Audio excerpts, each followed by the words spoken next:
Hello' ছাত্ৰ ছাত্ৰীসকল, আজি তোমালোকৰ বাবে লৈ আহিছোঁ দশম শ্ৰেণীৰ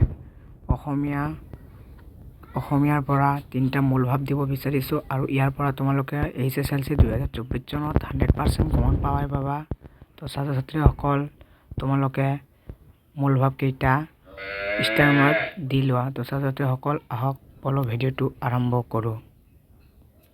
তো ছাত্ৰ ছাত্ৰীসকল, আহক তোমালোকক দেখুৱাই দি আছোঁ প্ৰি ফাইনেলৰ পৰা অহা কেইটামান গুৰুত্বপূৰ্ণ মূলভাৱ। ইয়াৰ পৰা তোমালোকে 100% কমন পাবা।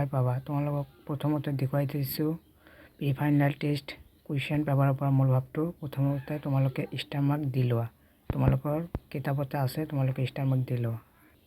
ছাত্ৰ ছাত্ৰীসকল, তোমালোকে এই মূলভাৱটোৰ পৰা তলৰ যিকোনো এটা কবিতাৰ মূলভাৱ লিখা, জিকে নাইবা বৰগীত। তোমালোকে এইটো নালাগে, এইটো HSLC 2024 চনৰ কাৰণে নালাগে, এইটো মষ্ট ইম্পৰ্টেণ্ট হয়।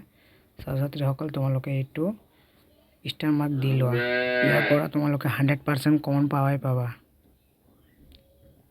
ছাত্ৰ ছাত্ৰীসকল, আৰু দুখন মূলভাৱ মই দেখুৱাই দি আছোঁ, এই দুখন তোমালোকে ষ্টাৰ মাৰ্ক দি লোৱা। এই 3খন মূলভাৱৰ তোমালোকে 100% কমন পাবা HSLC 2024 চনত।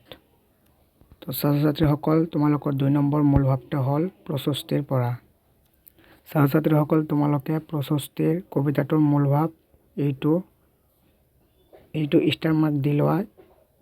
মই দিয়া 3খন মূলভাৱৰ পৰা 100% তোমালোকে কমন পাবা। তো প্ৰশস্তিৰ কবিতাটিৰ মূলভাৱটো তোমালোকে ষ্টাৰ মাৰ্ক দি লোৱা।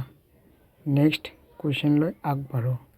তো ছাত্ৰ ছাত্ৰীসকল, তোমালোকৰ 3 নম্বৰ মূলভাৱটো তোমালোকৰ থৰ ঝাৰু থৰ ভাইৰ পৰা দিয়া হ'ব। তোমালোকে ষ্টাৰ মাৰ্ক দি লোৱা। ছাত্ৰ ছাত্ৰীসকল, আহক তোমালোকক দেখুৱাই দিওঁ মূলভাৱটো কিমান নম্বৰ কুৱেশ্যনত আছে।